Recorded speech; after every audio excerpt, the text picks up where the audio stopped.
అన్నం పెట్టినోళ్ళకే సున్నం పెట్టిండు జగిత్యాల ఎమ్మెల్యే డాక్టర్ సంజయ్ అని తిట్టిపోస్తుండ్రు ఆఖరికి ఆర్పాటోలు.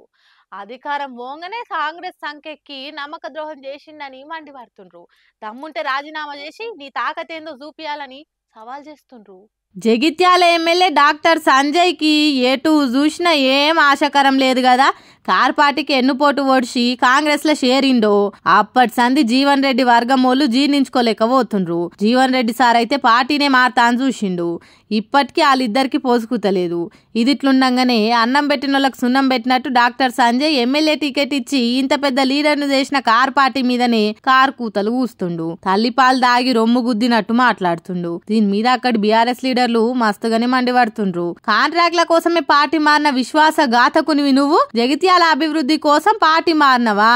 పార్టీ మారి ఇన్ని రోజులల్లా నువ్వు చేసిన పడావేందో ఒకసారి చెప్పు. పైరవీలు చేయించుకొని అడ్డంగా దోస్తందుకు కాకుంటే నువ్వు పార్టీ మారి జగిత్యాలను ఉద్ధరించింది ఏమున్నది? దమ్ముంటే పదవికి రాజీనామా చేసి ఈ శిల్క పలుకులు వల్కండి సంజయ్ గారు. కాంగ్రెస్ లకెళ్లి పోటీ చేసి గెలిచి నీ తాకతేందో చూపి. అంతేగాని అడ్డమైన మాటలు మాట్లాడితే అస్సలు ఊకునేది లేదనుకుంటా గట్టిగా శివాట్లు పెట్టింది జగిత్యాల మాజీ జెడ్పీ చైర్మన్ దావ వసంతక్క. మరి చూడాలే సంజయ్ గారు ఎట్లా స్పందిస్తారో అక్క మాటలకు. ఆంధ్రాల సంక్రాంతి అంటేనే కోడి పందాలు. పందెం ఆడ టైం పాస్ కు గాయరు, ఇజ్జత్ కా సవాల్ అన్నట్టే పందెంగా వస్తుంటారు. పౌరుషాలకు పోయి లక్షల రూపాయలు వేస్తుంటారు.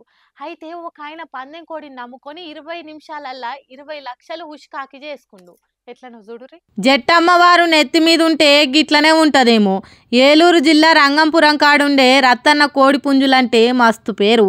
లచ్చలిచ్చి కొనుకపోతుంటారు. రత్తన్న పెంచిన పుంజులకున్న డిమాండ్ మామూలుది కాదు. 20 ఏండ్ల సంది కోళ్ళను పెంచుతుండు రత్తన్న. అసొంటి రత్తన్న తన కొనుకొచ్చిన కోడి పుంజును నమ్ముకొని ఒక ఆయన 20 లక్షల పందెం కాసిండు. ఖాతం tata bye bye good bye అన్నట్టే అయింది కథ. ఆ పందెం పుంజు యుద్ధంలో ఎన్ను చూపించిన సైనికుని లెక్క పోటీ కూడా ఇయ్యలేకపోయింది. అవతలి పుంజు ప్రతాపం మీద రత్తన్న తాన ఉన్న పుంజు తోక ముడిచింది. కనీస పోటీ ఇయ్యకుండానే కూలబడ్డది. దీంతో దాని మీద పందెం కాసినైనా కొంప కొల్లేరయ్యింది. 20 లక్షలు గంగల కలిసినాయి. ఈ కోడి పుంజును నమ్ముకున్నందుకు నా కొంప మునిగిందిరో అని దాన్ని కొనుక్కున్నైనా నెత్తి మీద తువాలేసుకొని ఏడుస్తుండట ఇప్పుడు.